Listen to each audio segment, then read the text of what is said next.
Hi అండి. ఎలా ఉన్నారు అందరూ? బాగున్నారండి? నేనైతే చాలా చాలా బాగున్నాను. ఇక ఈరోజైతే మా ఇంట్లో కర్రీ అయితే ఆనపకాయ అయితే కర్రీ వండానండి.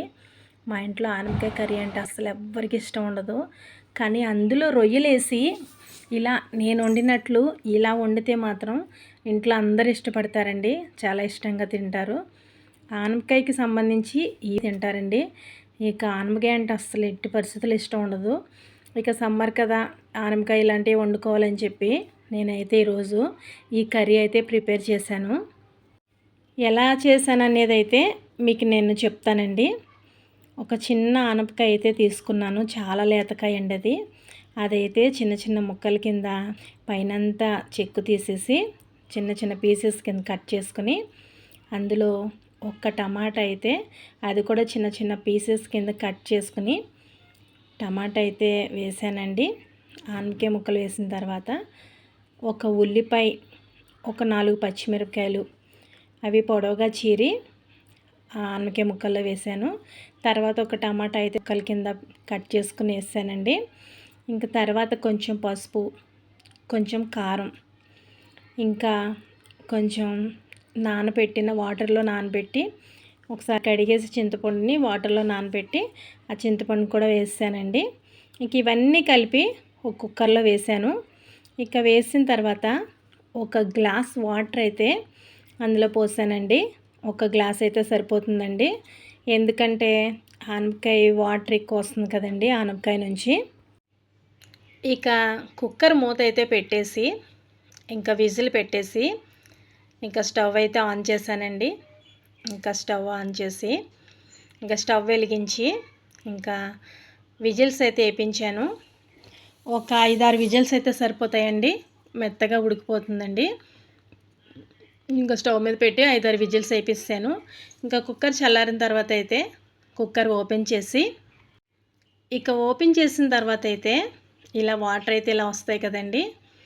ఇక వాటర్ అయితే ఒక గిన్నెలోకి అయితే తీసేసుకోవాలండి. ఇంకా వాటర్ అలా గిన్నెలోకి తీసేసుకుని ఇక అందులోనైతే ఇంకా ఆనపకాయ ముక్కల్లో కొంచెం ఉప్పు వేసుకోవాలండి. నేనైతే ఇలాంటి వాటిల్లో కళ్ళు ఉప్పు అయితే యూజ్ చేస్తూ ఉంటాను. ఇంకా ఉప్పు అయితే వేసుకుని ఇక పప్పు గుత్తి తీసుకుని సరిపడినంత ఉప్పు వేసుకోవాలి. ఇంకా పప్పు గుత్తి తీసుకుని ఇలా మెత్తగా స్మాష్ చేసుకోవాలండి. ఇంకా ఆనపకాయ ముక్కలు, టమాటా, అలాగే ఉల్లిపాయ, పచ్చిమిరకాయ, ఈ చింతపండు ఇవన్నీ కూడా ఉడికిపోయినాయి కదండి. పప్పు గుత్తితో అయితే స్మాష్ చేసేసి ఇక ముందు తీసాను కదండి వాటర్, ఆ వాటర్ కూడా అందులో వేసేసుకోవాలి.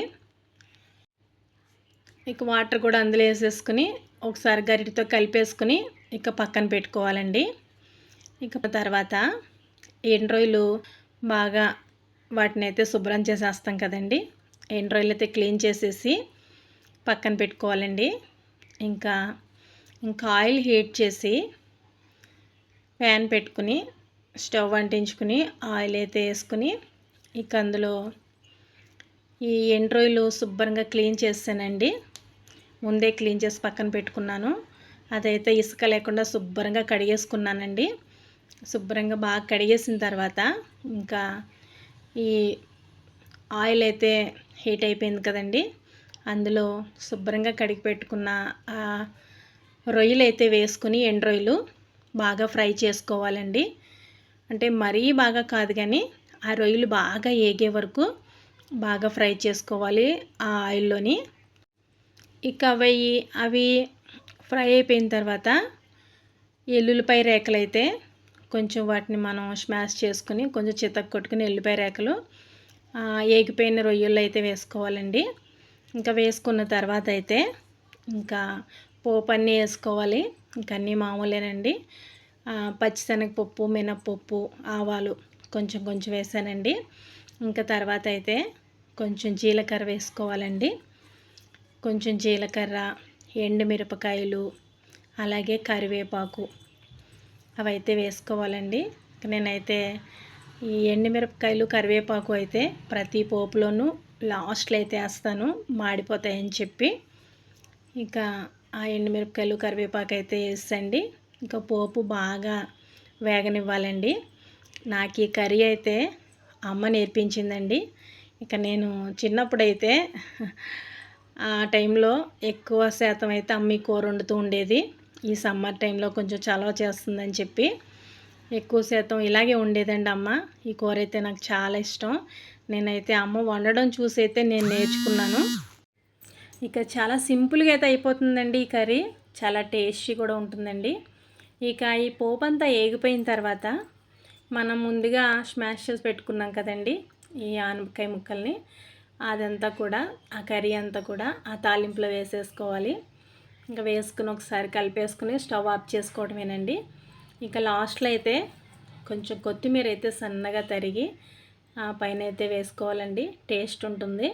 కొత్తిమీర వేసుకున్నా లేకపోయినా పర్వాలేదు, కానీ నేనైతే కొత్తిమీర అయితే వేశాను. చాలా టేస్ట్ ఉంటుందండి ఈ ఆనపకాయ కర్రీ. మీరు కూడా మీ ఇంట్లో ఇలా ట్రై చేయండి, చాలా ఇష్టంగా తింటారు.